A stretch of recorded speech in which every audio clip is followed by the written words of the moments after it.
Smoking and drinking is injurious to health. It causes cancer.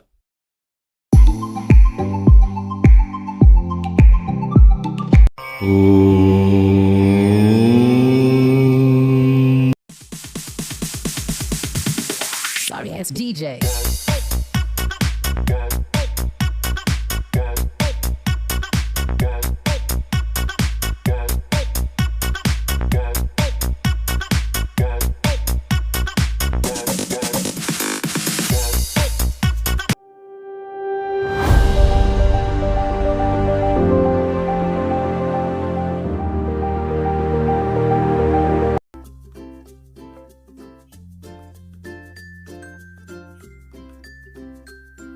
ఏరా మహేష్, మన గురించి ఊర్లో జనాలు ఏమనుకుంటున్నారా? నీకేమన్నా, నువ్వు కోటేశ్వరుడివి, అందరూ నీకు దండం పెట్టేవాళ్ళే. పేకాట్లో రోజు డబ్బులు పోతున్నాయిరా, ఈ రోజైనా వస్తాయి అంటావా? ఈ రోజు నీ పేరు గల జాతకం బాగుందిలే అన్న, వస్తాయిలే.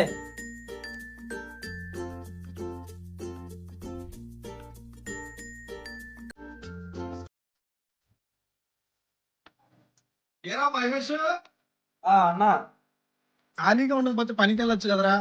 అన్నా, ఇంకో 6 నెలలు ఆగితే నేను కోటేశ్వరం అవుతున్నా. నిన్ననే జ్యోతిష్యుడు చెప్పాడు. జ్యోతిష్యుడు జాతకాలు అంటూ కూర్చుంటే పూట గడిచేది ఎలారా? అందుకే ఆ వారంలో 2 రోజులు పనికి వెళ్తున్నా అన్న. ఆ డబ్బుతో ఆ వారం కుటుంబం గడిచిపోయింది. ఆయన చెప్పింది ఖచ్చితంగా జరుగుతుందంటన్నా. చాలా మందికి అలానే జరిగింది అంటున్నా. అయినా ఏ పని చేయకుండా 6 నెలలు కోటీశ్వరుడు ఎలా అవుతుందా? లాటరీలు కొంటున్నా అన్న, అందులో ఏదో ఒకటి తగులుతులే. చూడు మహేష్, కష్టపడితే ఫలితం రావచ్చు రాకపోవచ్చు, కానీ కష్టపడకుండా ఫలితం ఎప్పటికీ రాదు. అలా వచ్చినా అది ఎక్కువ రోజులు ఉండదు.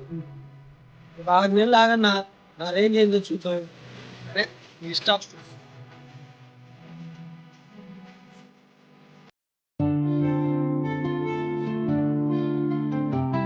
నాన్న రాబుజీ, నాన్న నోట్బుక్స్ అయిపోయాయి, కొనివ్వవా? సరేలమ్మా, కొనుక్కుందు. అందరూ పండక్కి బట్టలు కొనుక్కుంటున్నారు, నాకు కొనిచ్చి సంవత్సరం అయింది నాన్న. కొన్ని రోజులు ఆగమ్మా, నీకు కావాల్సినవన్నీ కొనుక్కుందులే. కనీసం బొమ్మలైనా కొనివ్వు నాన్న. అలాగేనమ్మా, కొనిస్తాలే.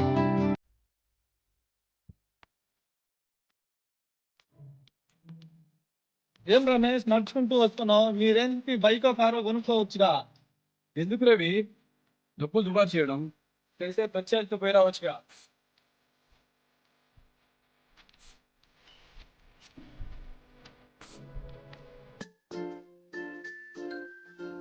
మహేష్, అన్న, ఈరోజు మనలందరూ మీరు మనసుకి చాలా ఆనందంగా ఉంది. ఫిట్టింగ్ చేద్దాం.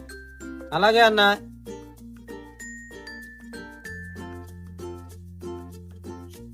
ఏందన్నా ఈరోజు ఆనందంగా ఉందన్నావు, ఏంటి సంగతి?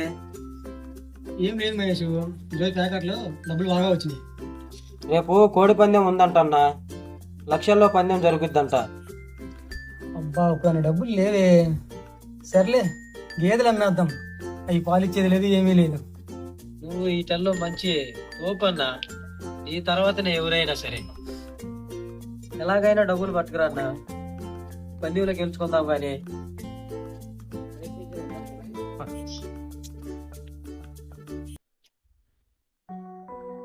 ఏంద్రా, ఇలాగ డబ్బులు ఖర్చు పెడుతుంటే పిల్లల్ని ఎలా బతికిస్తావురా నీవు?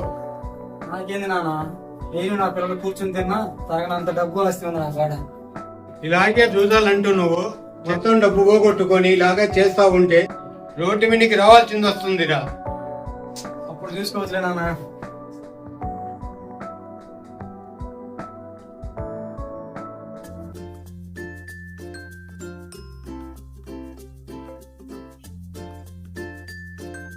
ఏం మహేష్, కోడి పందానికి వెళ్తున్నావు, వస్తావా?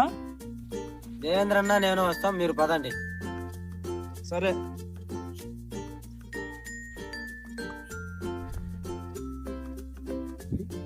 దేవేంద్ర అన్న, దేవేంద్ర అన్న.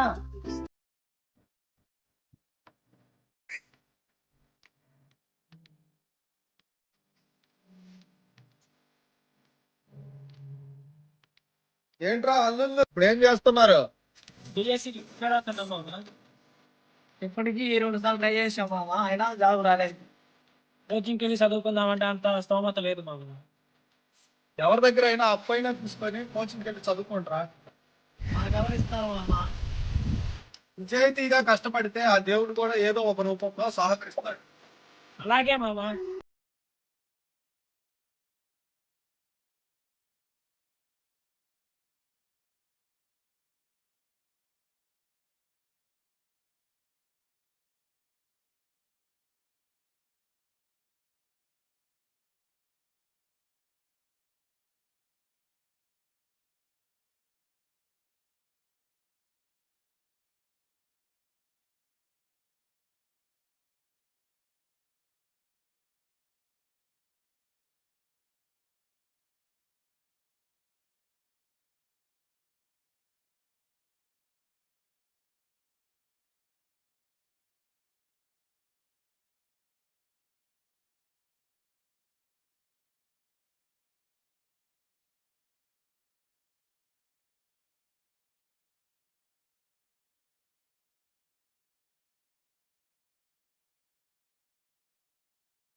అన్నా రమేష్ అన్న, రమేష్ అన్న.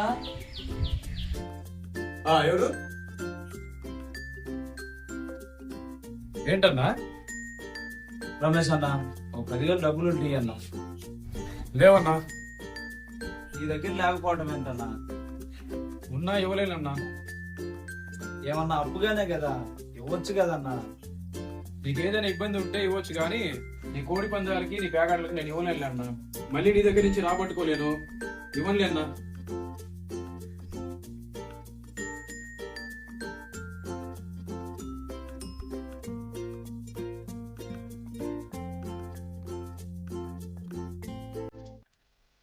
దేవేంద్ర మామ అప్పిస్తాడంటావా? సరే, అడిగి చూద్దాం పదా.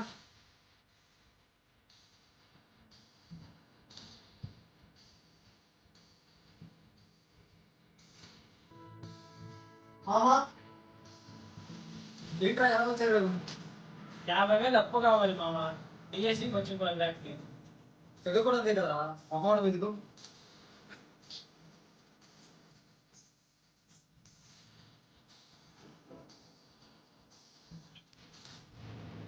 ఇదిగో, మనసులో ఎలాంటి ఆలోచన పెట్టుకోకుండా కష్టపడి తెలుసుకోండి. థ్యాంక్స్ మావా, తొందరలో డబ్బు తిరిగి ఇచ్చేస్తాం. సరే లేదా, నీ దగ్గర ఉన్నప్పుడే ఇవి. సరే, ఏమైనా అవసరం అయితే సరే మావా. నాన్న అందరూ టూర్కి వెళ్తున్నారు, నేను కూడా వెళ్తాను. డబ్బులు ఇవ్వవా? డబ్బులు ఏమి లేవు, పో. ఎప్పుడు డబ్బులు అడుగుతా ఉంటావు.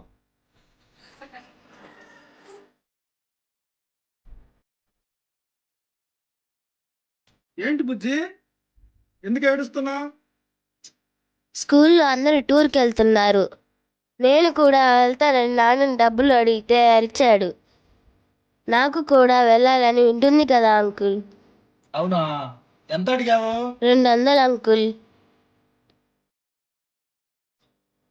ఇదిగో. వద్దంకుల్, నాన్న ఇస్తేనే తీసుకుంటా, లేదంటే వద్దు. ఎంత సంస్కారం తల్లి.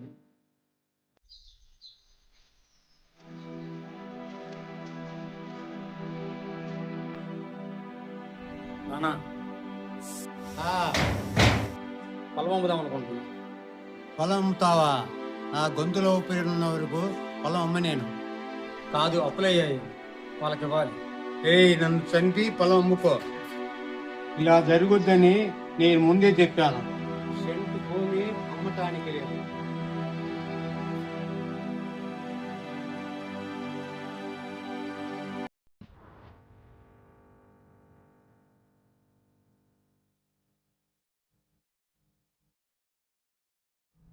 ఏం మహేష్, రమేష్ అన్న, ఏంటి ఒక్కడే కూర్చున్నావు? మీ గురుగారిని ఎటు పంపించావు? ఏం లేదన్నా, ఈ మధ్య ఆయన దగ్గరికి వెళ్ళట్లేదు. ఇన్ని రోజులు ఆయన దగ్గర డబ్బులు ఉండబట్టి ఏదైనా అవసరం వస్తుందని వెళ్ళాను. ఇప్పుడు ఎందుకు ఆయన దగ్గర డబ్బులు లేకుండా రమేష్ అన్న? అదేంది మహేష్, ఇబ్బందుల్లో ఉన్నప్పుడు వెళ్ళాలిగా. మనకెందుకన్నా, నన్ను డబ్బులు అడిగితే నేను ఎక్కడి నుంచి తెచ్చేవాలి? సరే నీ ఇష్టం.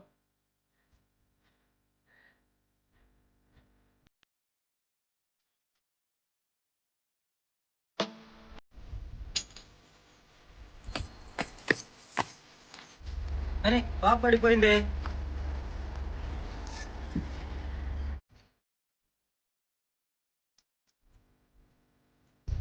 పాపకి బ్రెయిన్ లో కణితి ఉంది. వారం రోజుల్లో ఆపరేషన్ చేయించాలి, లేదంటే ఇబ్బంది పడతారు. ఎలాగైనా మా పాపను కాపాడండి సార్. 3 లక్షలు ఖర్చు అవుతుంది. 3 లక్షలా? అంత డబ్బు నా దగ్గర లేవు సార్. మీ ఇష్టం, నేనేం చేయలేనండి.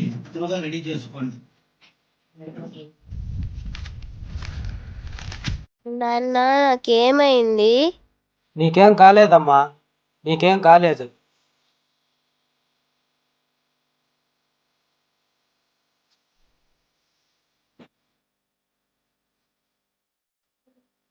ఏంది మహేష్, టెన్షన్ గా ఉన్నావు? ఏమైంది? పాపకి బ్రెయిన్ లో కణితి ఉందంట, ఆపరేషన్ చేయాలంట. 3 లక్షలు ఖర్చు అవుతాయన్నారు డాక్టర్ గారు. నా కాడ పైసలు లేదు, నువ్వే ఎలాగైనా సాయం చేయాలన్నారు. మహేష్, 3 లక్షల అంత డబ్బు అంటే ఇప్పుడు రమేష్ దగ్గర ఉండొచ్చు. సాయంత్రం వెళ్ళి అడుగుదాం.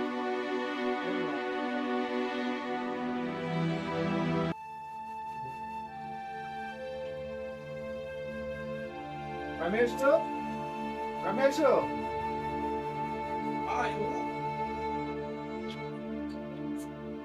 రండి.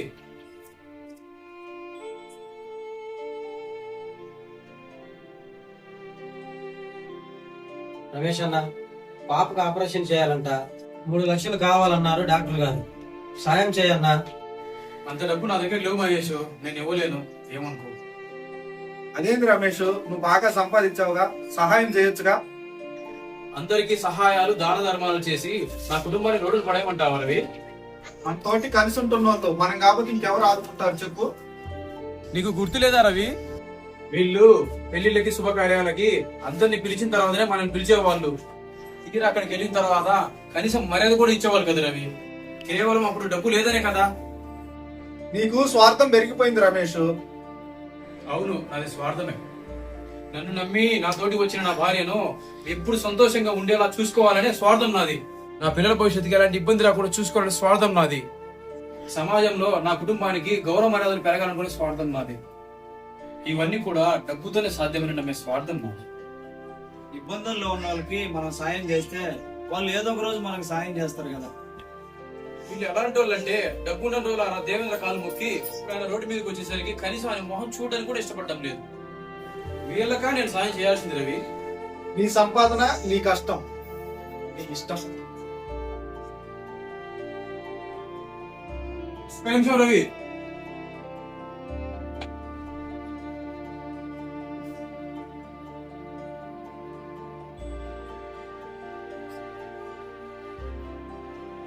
ఇదిగో 10,000 నువ్వు అడిగావని పాప కోసం ఇస్తున్నా, వీళ్ళని చూసేదే కాదు. థ్యాంక్స్ అన్న.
ఏం మహేష్, పాపకి ఇప్పుడు ఎలా ఉంది? బాగానే ఉందా? బాగానే ఉందన్నా. నువ్వు చేసిన సహాయం జీవితంలో ఎప్పటికీ మర్చిపోలేనన్నా. తోటి మనిషికి సహాయపడటం మానవ ధర్మం మహేష్. ఈ రోజు నుంచి నేను కూడా పనికి వెళ్తానన్నా. నాకు ఇబ్బంది వచ్చినప్పుడు చాలా మంది సహాయం చేశారన్నా. నాలాగే ఇంకెవరికైనా ఇబ్బంది వచ్చినప్పుడు నేను కూడా ఎంతో కొంత సహాయం చేయాలి కదన్నా. గుడ్.